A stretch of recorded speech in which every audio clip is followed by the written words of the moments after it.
It is a hot spring day, and I'm in the basement of my parents' house in Sydney, sorting through tea chests. Pine floorboards creak above my head as my mother steps beside my father's bed, checking his breathing mask. The old floor is thin, and while I can't make out her words, I recognize the tone, its veneer of cheerfulness layered on anxiety. From my father, propped up on pillows, I hear nothing. He barely speaks anymore. His voice, the beautiful voice that once made his living, is silenced by the simple effort of breathing. He is staring toward a picture window that frames a view of ocean through a fluttering fringe of gum leaves. But he can't see it. His eyes, almost sightless now, are the whitened blue of faded cornflowers. When my father moved to this beach house just after his retirement, he should have had the leisure to sort his old sheet music, to work on his half-composed tunes, to read his cricket books, enjoy his correspondence. Instead, he became ill that year and never found the energy even to unpack. So I have come down here to do it, because I don't think I'll have the heart to face these things once he is dead. The dirt floor of the unfinished basement is cool against my bare legs, and I take my time. 12 years of dust has filtered through the flimsy lids. Spiders scurry away indignant as I disturb them. My father squirreled away everything. There are yellowed news clippings about his career as a big band singer in Hollywood and Hawaii in the 1930s, before he came to Australia.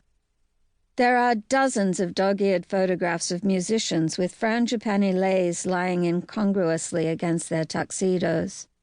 Even more of Australian army mates in slouch hats at the pyramids, in Jerusalem's Old City, among the huge-leaved trees of New Guinea.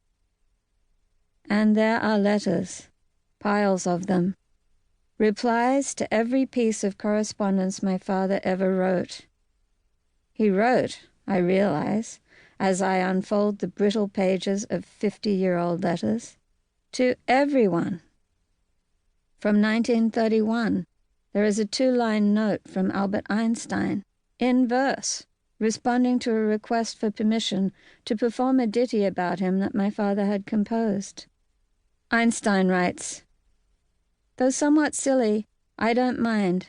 There's no objection I can find." There is White House stationery, a 1969 reply from the chairman of the Council of Economic Advisers, thanking my father for his good letter on interest rates. There is a 1974 response from the office of Rupert Murdoch, answering my father's complaint about the creasing in his broadsheet newspapers. And a letter from an acoustical expert thanking my father for his suggestions about raising the height of a concert hall floor to improve the way sound carries. Each letter is a small piece of the mosaic of my father's restless mind, its strange mingling of global interests and nitpicking obsessions. Some of the replies raise questions.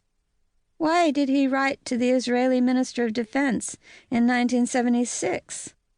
Where is the poem he wrote about Winston Churchill that the Australian Prime Minister thanks him for in a 1958 letter?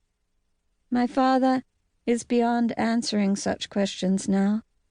I have left it too late to ask.